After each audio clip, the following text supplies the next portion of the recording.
Ini beberapa kali ditanya ke saya. Baik, Bapak Ibu sekalian makan Allah Subhanahu Wa Taala. Memang saya, ya mohon maaf ya, mantan Wahabi. Ya. Ya. Sebelumnya kita sejak kecil SD sampai masuk SMP itu, karena SMP kita alhamdulillah kebetulan di pesantren itu Kiai Aswaja, tapi sempat kecolongan, memberikan kesempatan salah seorang lulusan Madinah ngajar di situ. Tadinya dibatasin pergerakannya, pokoknya nyampein cuman berkaitan dengan bahasa Arab, ya, baca kitab dan sebagainya. Tapi lama kelamaan karena memang nggak dikontrol, akhirnya dia ngajarin tuh, ya, akidah Wahabi.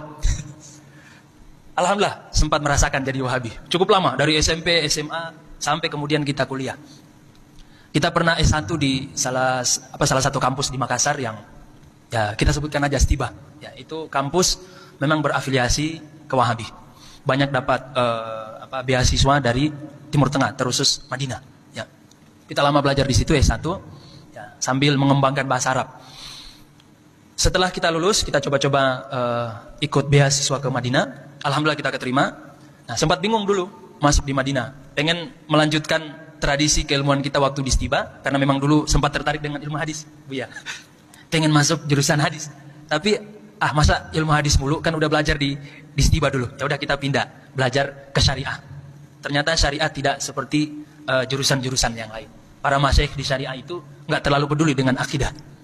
Nggak terlalu peduli dengan akidah. Akhirnya apa? Kita belajar di syariah, kaget yang tadinya dulu kita madhabnya madhab tarjih.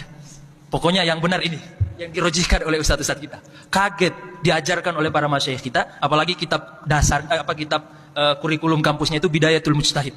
Itu kitab perbandingan mazhab. Jadi nggak ada yang benar, nggak ada yang rojih dari masyaikh di sana. Pokoknya kita disampaikan nih pendapat para ulama kita, nggak ditarjih. Lah kok beda ya? Nggak kayak di Indonesia. Oh, kita semakin bingung di sana tuh. Malah justru bingung kita di sini nih. Ya. Kemudian kita bertemu dengan salah seorang masyaikh di sana.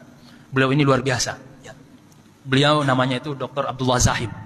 Itu pentahkik nomor 1 yang direkomendasikan tahkikannya itu. Jadi beliau mentahkik kitab Bidayatul Mujtahid. Ya.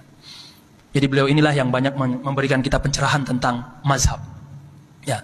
Akhirnya setelah ketemu beliau kita mulai paham pentingnya bermazhab. Beliau juga yang merekomendasikan tuh, kita nggak akan pernah menjadi faqih. Ya. Kalau kita belajar nih Bidayatul Mujtahid. Kalau antum pengen jadi faqih kata beliau, belajar tuh mazhab ente.